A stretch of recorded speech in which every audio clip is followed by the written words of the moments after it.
संघर्ष की सच्ची कहानी। प्राचीन समय की बात है। एक शहर में एक व्यक्ति रहता था जिसका नाम अमित था। वह अपनी पत्नी और 2 लड़कों और 2 लड़की के साथ रहता था और वह किसी छोटे मोटे प्लांट में काम किया करता था। अमित और उसकी पत्नी खुशी खुशी अपना जीवन व्यतीत कर रहे थे। समय का चक्र बीत रहा था और उनके लड़का लड़की बड़े होते जा रहे थे। जब उसकी बड़ी बेटी कक्षा 7 में पढ़ रही थी, तभी एक दिन स्कूल की छुट्टी के समय जब वह लड़की सीढ़ियों से नीचे उतर रही थी, तभी पीछे से किसी लड़की से धक्का लगने पर वह सीढ़ी से नीचे गिर गई, जिसके कारण उसके पैर में चोट आ गई।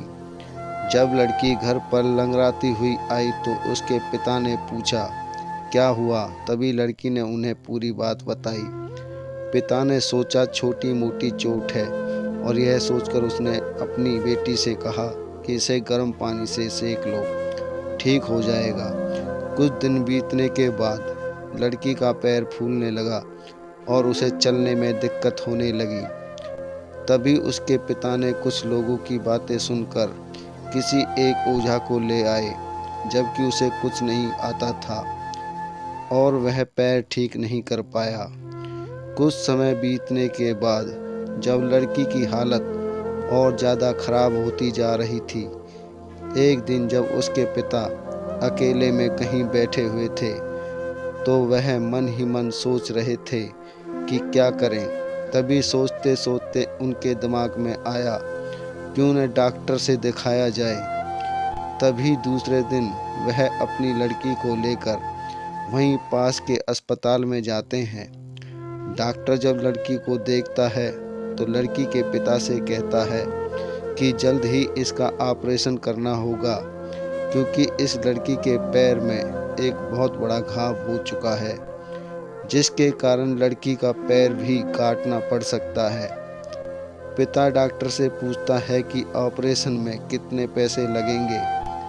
तभी डॉक्टर कहता है कि 30,000 रुपये लगेंगे। पिता घबरा जाता है, लेकिन पैसे की तलाश में इधर से उधर जाने लगता है। इधर उधर भाग दौड़ करने के बाद पैसे की व्यवस्था कर लेता है और लड़की का ऑपरेशन हो जाता है। ऑपरेशन के बाद लड़की अपने घर आ जाती है, परंतु लड़की के पैर में कुछ सुधार न होने के कारण पिता चिंतित रहने लगता है। इसी तरह 4 साल बीत जाता है तथा पैर में लाख लाख रुपए लगाने के बाद भी लड़की का पैर ठीक नहीं होता है, जिस कारण से पूरा परिवार दुखी रहने लगता है। कुछ समय बीतने के बाद लड़की का विवाह हो गया और लड़की के जीवन में खुशहाली आ गई। पिता सोचता है कि अब सब कुछ ठीक हो गया, संघर्ष का दौर खत्म हो गया, परंतु किस्मत को कुछ और ही मंजूर था। एक दिन जब वह बाजार जा रहा था, तभी पीछे से किसी ट्रक के द्वारा उसका एक्सीडेंट हो गया, जिसके कारण उसके सर में गंभीर चोट आई। अमित 1 महीने तक बिस्तर पर ही रहा। 1 महीने के बाद ठीक होने पर वह सोचा कि अब सब कुछ ठीक हो जाएगा। तभी उसकी पत्नी का स्वास्थ्य खराब होने लगा और वह बीमार पड़ गई। यहाँ वहाँ छोटे डॉक्टरों को दिखाने के बाद तबीयत और बिगड़ गई, जिसके कारण उन्हें पलवल के गुरु नानक अस्पताल में ले जाना पड़ा। वहाँ जाकर पता चला कि उसकी पत्नी के पेट में गंभीर बीमारी हो गई है, परंतु अमित को यह विश्वास था कि उसकी पत्नी ठीक हो जाएगी और अमित इसी विश्वास के साथ अपनी पत्नी को हमेशा पलवल के अस्पताल में ले जाने लगा। कुछ समय बीतने के बाद पत्नी की तबीयत में सुधार आने लगी। अमित सोचा कि अब सब कुछ ठीक हो जाएगा।